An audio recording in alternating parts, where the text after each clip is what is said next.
igu onkoda aqalka magalo xaniya daryeel andaka ma usho iga awdan ban kagooyaya kusoo dhawaada qaybtii 8aad ee buugga sheeka faneed ah ee la magac baxay Saxarla ee uu qoray Faarax Maxamuud.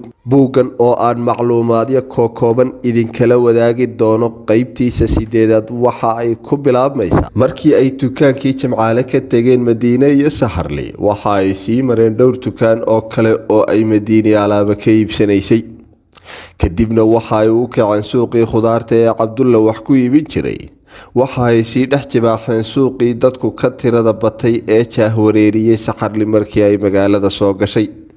waxa ay aragtay bisadihii iyo ciyaalkii dib jirka ahaa. waxa ay ugu darnayd markii ay Madiina ku tiri sartaas weyn Shinoba Banaadir ayaa la dhahaa oo filimada ayaa lagu fiirsadaa.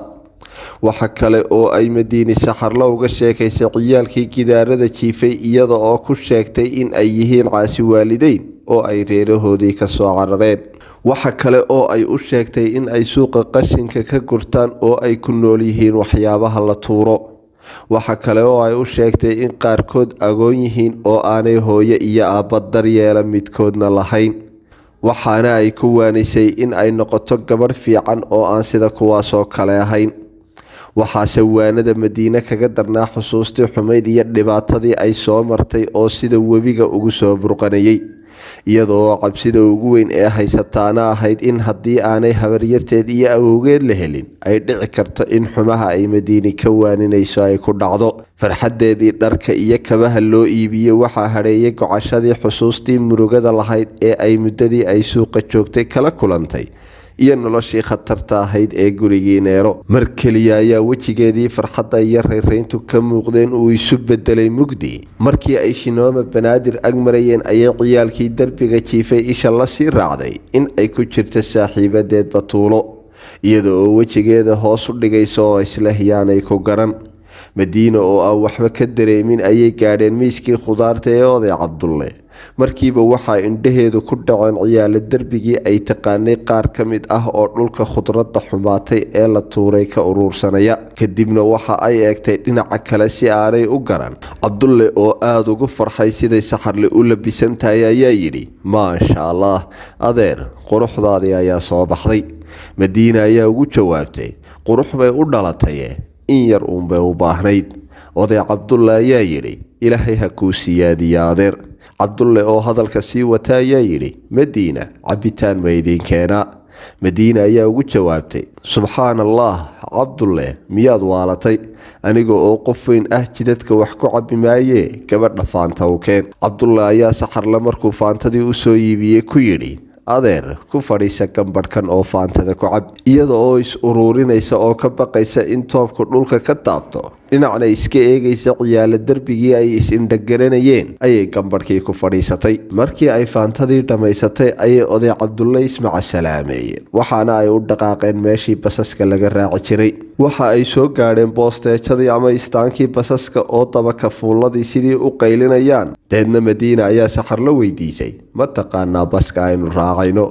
waxay Saxarle ugu jawaabtay, haa waa Kaaraan.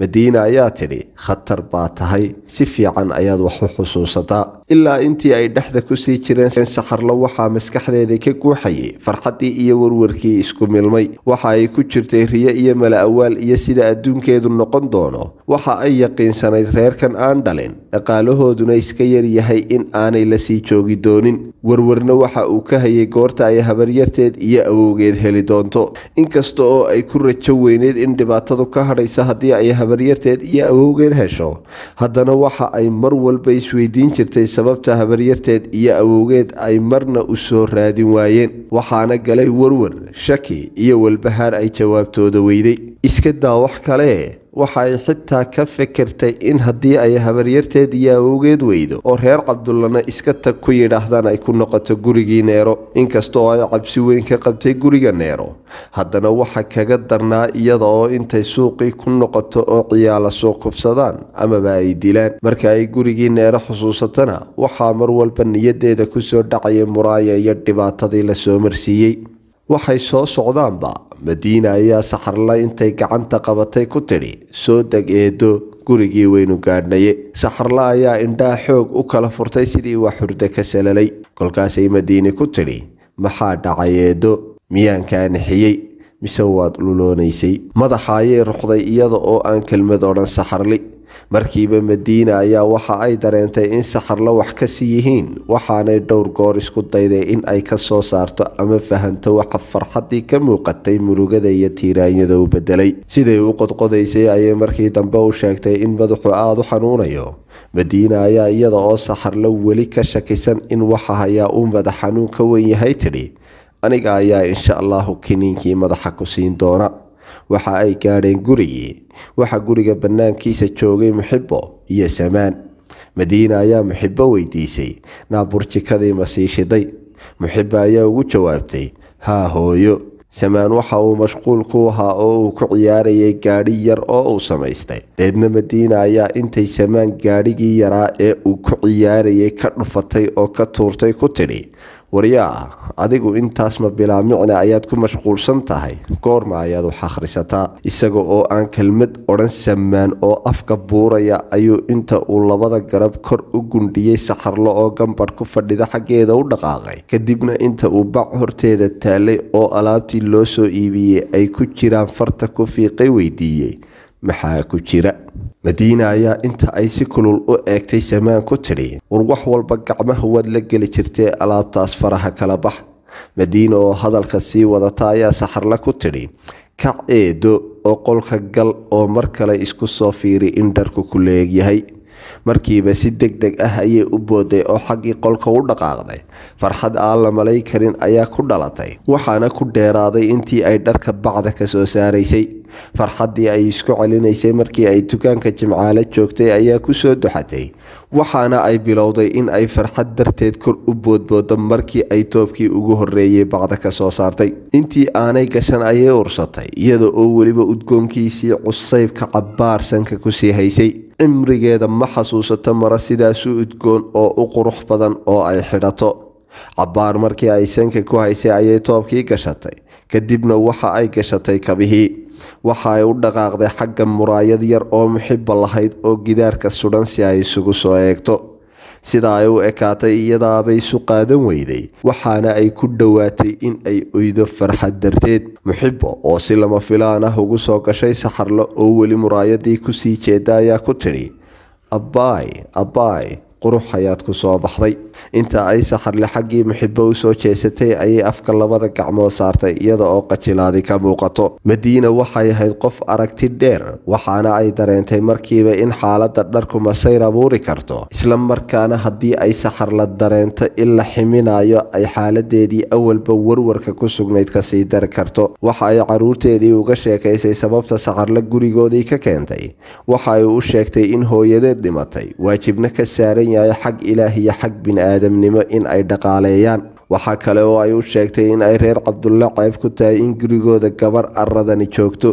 Waxa ay u ballan qaaday in labadoodaba waa Samaan iyo Muxibbe ay ciidda soo socota dhar aad u qurux badan u iibin doonto. Waxa kale oo ay ka codsatay in aanay marna u muujin gabadhaas in ay reerkooda marti u tahay ee ay tusaan in ay walaashoodoo kale tahay. Waxa ay qolkii ka soo baxeen saxarlo oo weli taagan. Kadibna Madiina ayaa ku tidhi eedo maxaa weli ku taagay miyaad fadhiisatid? Madiina oo hadalkeeda sii wadata ayaa tidhi Muxibbo hooya kaale oo darintaas soo qaadaad ku qadaysaanay.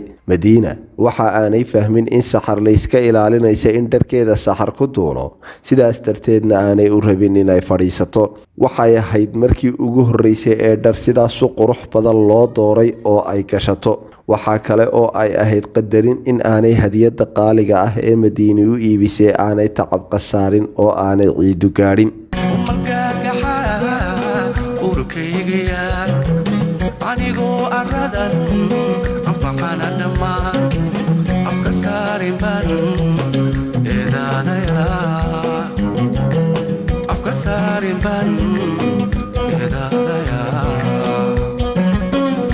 Gaadhi Toyota Land Cruiser ah ayaa duleedka guriga soo joogsaday. Oday Cabdulla ayaa intuu gaadhigii ka soo degay yidhi assalaamu calaykum. Madiina oo isara ururinaysa ayaa tidhi wacalaykum assalaam. waxaa cabdulle la socday oo gaadhiga waday nin oday ah oo go-shaal ahi garabka u saaran yahay. Madiina ayaa cabdulle ku tidhi, maxaa dhacay maanta hore ayaad u soo hoyataye? Cabdulle ayaa Madiine weydiiyey, ninkan miyaad garanaysaa? Madiina ayaa si fiican indhaha ugu qabatay ninkii, iyada oo ay ka muuqato in ay xusuusteeda la rafanayso. Inta ay afka gacanta saartay ayay tidhi, ninkan wejigiisu waa igu yaalaa, laakiin waa soo qaban lahay. Ninkii ayaa inta uu xagga Madiine eegay dhoolla caddeeyey. Madiine oo markuu afka furtay ninkii garatay ayaa tidhi, allah, miyaanu Jaamac dirir ahayn? Inta ay istaagtay ayay isa salaameen. Jaamac ayaa weydiiyey Madiina, waad xusuus dheer tahay, imise sanno ayaa isugu keen dambaysay, sow waagii duniya dhalatay ma ahayn? Madiine ayaa tidhi, alla xusuus badanidaa Jaamacow, wallaahi waa runtaa. Jaamac ayaa Madiine weydiiyey, oo ninkii reerka ugu weynaa ee muumin xaggee jira? Madiine ayaa ugu jawaabtay, Jaamac, ninkii jaamacadda la foole ayuu rabay in uu galo, markii ay u suurtoobi weydayna waxa uu iska galay ciidamada, kadibna xaggaas iyo waqooyi ayaa loo bedelay. Jaamac ayaa haddana weydiiyey, duniyana xaggee ku maqan tahay? Madiine ayaa ugu jawaabtay, sanadkan ayay dugsiga sare dhammaysay, kadibna waxa ay ku xerootay Xalane. Deedna oday Cabdulle oo kasoo dhex galay hadalka ayaa yidhi, Madiina, waad iswaraysan doontaane, qadada noo soo gur.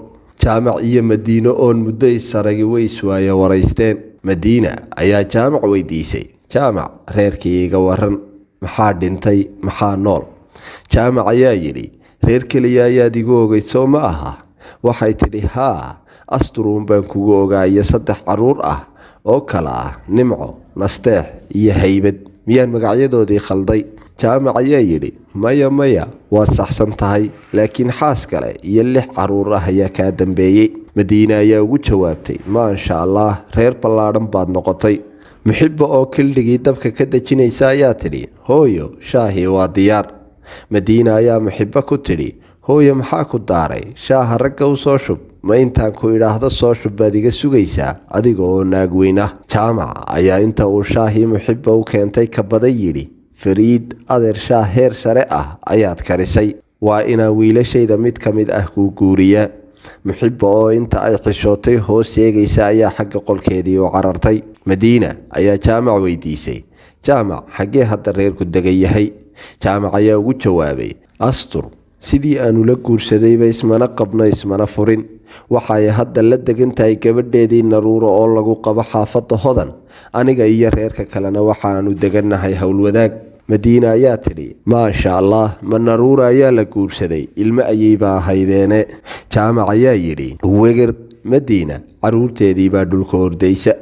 Oday Cabdulle oo weysaysanaya ayaa yidhi, Madiina, 30 sanno war laga soo wareegay, maalin keliya kuma kala dhammaysan kartaane, salaada maqhribka aana dhaafin. Madiine oo weel bannaanka yaalay ururinaysa ayaa tidhi, Jaamac, runtiis waaye, war badan ayaa isugu keen dhiman, salaadu yaana idin dhaafin. mar kale ayaynu si fiican isku waraysan doonaaye. Cabdulle ayaa inta uu saxarla farta ugu fiiqay yidhi, Jaamac, inta aanan hilmaamin gabadhii aan kuu sheegayay waa tan.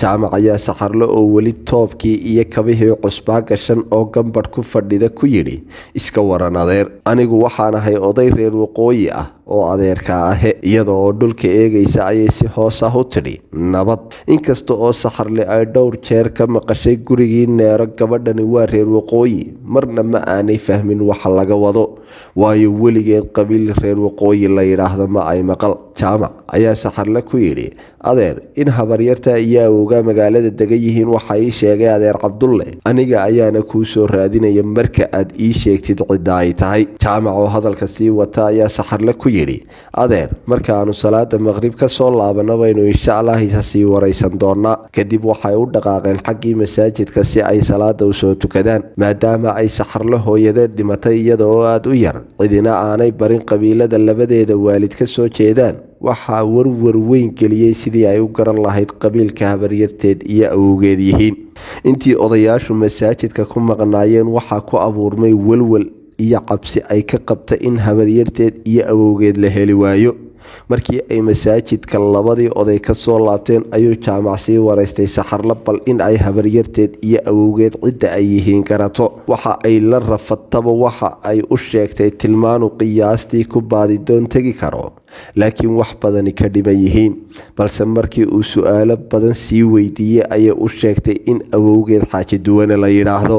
kadibna markiiba jaamac ayaa hadalkii la soo booday oo yidhi xaaji duwane waa qaan oo lama waayayo. cabdulle oo jaamac la kaftamaya ayaa yidhi jaamac waa waqti dambeeyaan askartu ku qafaalanine meesha ka carrow. jaamac ayaa ugu jawaabay cabdullow adigu kaftan ayaad u leedahay, baryahan dambe odayaasha xitaa lagama dayrinayo oo waa la qafaalaa. jaamac baa inta uu kacay oo xaggii gaadhiga u dhaqaaqay yidhi madiina maca salaama, insha allah mar kale ayaynu isarki doonaaye. madiina ayaa iyada oo gacanta ruuxaysa oo salaan xaggiisa u haadinaysa tidhi safar salaamo jaamac, iguna salaan dhammaa reeraha, gaar ahaan haddii ay saragtaan saaxiibtay astur dacar. daawadayaal intaa waxaynu ku soo afmeeri doonaa qeybtii 8aad ee buugga sheekafaneeda ah ee la magac baxay saxarla ee uu qoray faarax maxamuud. qeybtan qeybta xigta inta aynu ku kulmi doono waxaan idinkaga tegayaa sidaas iyo kulanti dambe oo xiiso leh. igu onkoda aqalka magalo waxaan iyo daryeel dadka ma usho